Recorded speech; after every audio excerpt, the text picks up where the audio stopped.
વક્રતુંડ મહાકાય સૂર્યકોટિ સમપ્રભ નિર્વિઘ્नं કુરુ મે દેવ સર્વકાર્યેષુ સર્વદા.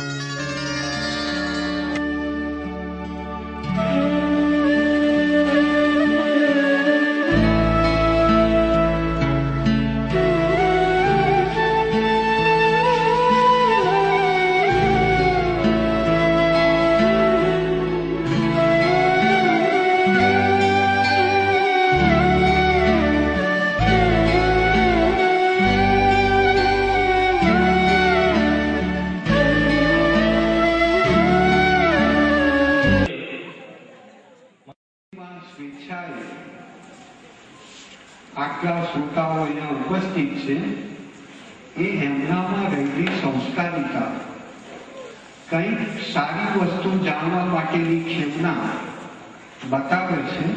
હું અત્રે ઉપસ્થિત શ્રોતાઓનું સ્વાગત કરું છું.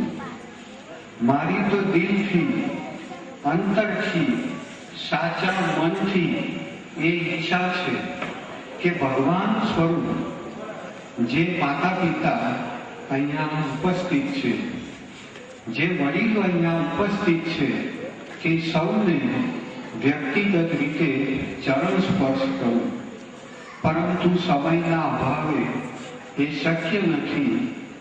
આપનો દીકરો જાણી મને ક્ષમા કરજો અને જે કામ લઈને હું નીકળ્યો છું તેમાં વધુ ને વધુ આગળ નીકળું તેવા આપના આશીર્વાદ હું માગું છું. સારું કામ થતું હોય તો એને પ્રોત્સાહન આપનારા બહુ જ ઓછા છે. સારી વસ્તુને સમાજ સમજ લાવનારા ઘણા જ ઓછા છે.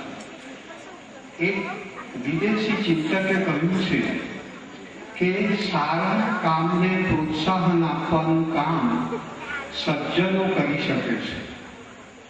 સારા કામને પ્રોત્સાહન આપવાનું કામ ઉત્તમ કોટીના માનવીઓ કરી શકે છે.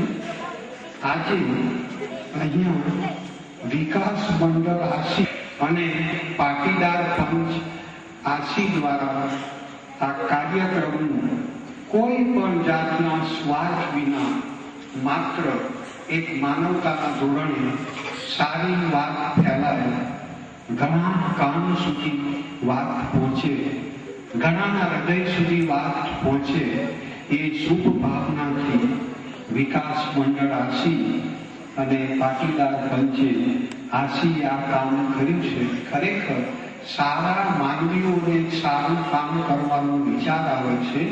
ઉત્તમ માનવીઓને ઉત્તમ કામ કરવાનો વિચાર આવે છે. આ બંને મંડળોને હું હૃદયપૂર્વક આભાર માનું છું. ક્યારેય ગંગા નદી સુકાતી નથી એમ સજ્જનોના હાથે, સજ્જનોના મનથી, સજ્જનોના હૃદયથી શુભ કાર્યમાં ક્યારેય દુકાળ પડતો જ નથી.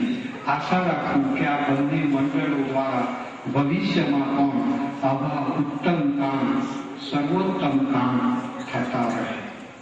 આજે ઘણાના મનમાં પ્રશ્ન થશે કે આ ભાઈને શું કરવા બોલાવ્યો છે? ટીવી છે, ચેનલો છે, આટલી બધી સિરિયલો છે, એટલી બધી સિરિયલો છે કે આપણને એમ થાય કે આ સિરિયલ જોઈએ કે પેલું સિરિયલ જોઈએ. ક્યારેક તો એમ થાય ભગવાનને બે ચાર આંખ આપી છે, એના બદલે 22 આંખ આપી હોય તો આપણે એક સાથે 11 સિરિયલો જોઈ શકો. આવું જવાનું છે. એક બાજુ ક્રિકેટની મેચનું આકર્ષણ છે, સંતને પણ શેતાન બનાવી દેવી સિરિયલો ચારે તરફ ઉછાળા માંડી રહી છે. ત્યારે આવા કાર્યક્રમની શી જરૂર છે? શા માટે મંડળે આવા કાર્યક્રમનું આયોજન કર્યું? શા માટે મને અહીંયા બોલાવ્યો?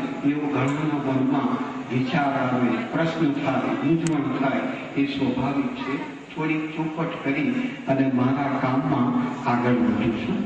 મારે સૌથી પહેલી એટલી જ વાત કરવી છે કે અહીંયા હું કોઈની લાગણીને દુભાવવા માટે નથી આવ્યો. હું એ વાતનો કોન્ટ્રાક્ટર નથી મેં એ વાતની એજન્સી લીધી નથી કે કોઈની લાગણીને દુભવવી, કોઈને નીચા ચિતરવા માટે, કોઈને હલકા ચિતરવા માટે હું અહીંયા આવ્યો નથી. હું વકીલ નથી. મારે એક પક્ષનો પક્ષ લેવો છે અને બીજા પક્ષને દૂષિત ઠેરવવો છે. આ દૂષિત કામ કરવા માટે હું આવ્યો નથી. કોઈના રૂઝાઈ ગયેલા ઘાને ફરીથી ખોતરીને તાજા કરવા માટે પણ હું અહીંયા આવ્યો નથી. જે ઘા રૂઝાઈ ગયા છે એને રૂઝાયેલા જ રહેવા દેવા છે, એને કોતરવાના માટે હું અહીંયા આવ્યો નથી. તો પછી પ્રશ્ન થાય કે